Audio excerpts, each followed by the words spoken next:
Israeli সেনাবাহিনী গাজা শহরে তাদের হামলা আরও জোরালো করেছে।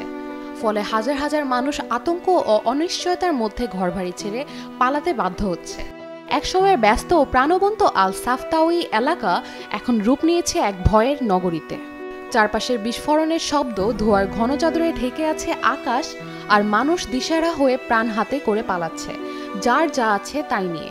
সামনে কি অপেক্ষা করছে কেউই তা জানে না।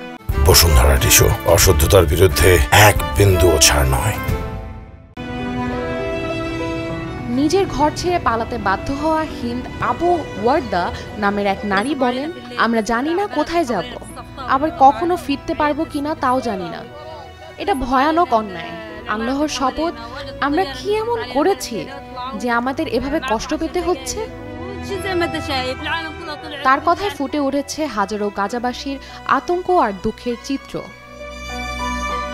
চোখের সামনে সব দেখেছেন এমন মানুষদের ভাষ্য, ইসরায়েলি বাহিনী প্লেন থেকে লিফলেট ফেলে যাতে বলা হয় মাত্র 10 মিনিটের মধ্যে এলাকা ত্যাগ করতে হবে।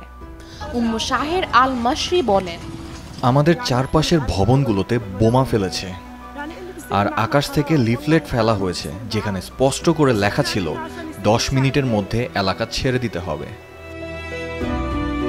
এই রিপোর্ট লেখার সময় পর্যন্ত বোমা বর্ষণ বা লিফলেট বিতরণ নিয়ে ইসরায়েলি বাহিনীর পক্ষ থেকে কোনো আনুষ্ঠানিক মন্তব্য আসেনি।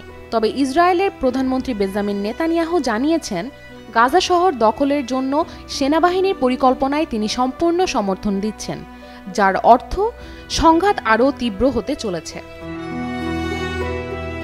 এই সংঘাতের সূচনা 2023 সালের 7 অক্টোবর, যখন হামাস ইসরায়েলে এক অভূতপূর্ব হামলা চালায়। এতে 1139 জন নিহত হন এবং 200 জনেরও বেশি মানুষকে অপহরণ করা হয়। এরপর থেকে ইসরায়েল গাজা উপত্যকা জুড়ে ব্যাপক সামরিক অভিযান চালিয়ে আসছে। ফিলিস্তিনি কর্তৃপক্ষের তথ্য অনুযায়ী এ পর্যন্ত 62,000-এর বেশি মানুষ প্রাণ হারিয়েছে। গাজার মানুষের সামনে ভবিষ্যৎ আজ ভয়াবহ অনিশ্চয়তায় ভরা। তারা বাড়িঘর ছেড়ে পালিয়ে বেড়াচ্ছেন, কিন্তু কোথাও নেই নিরাপদ আশ্রয়।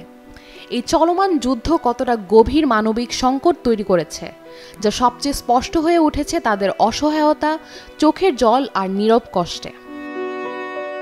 Sanjita Chowdhury, Daily Sun.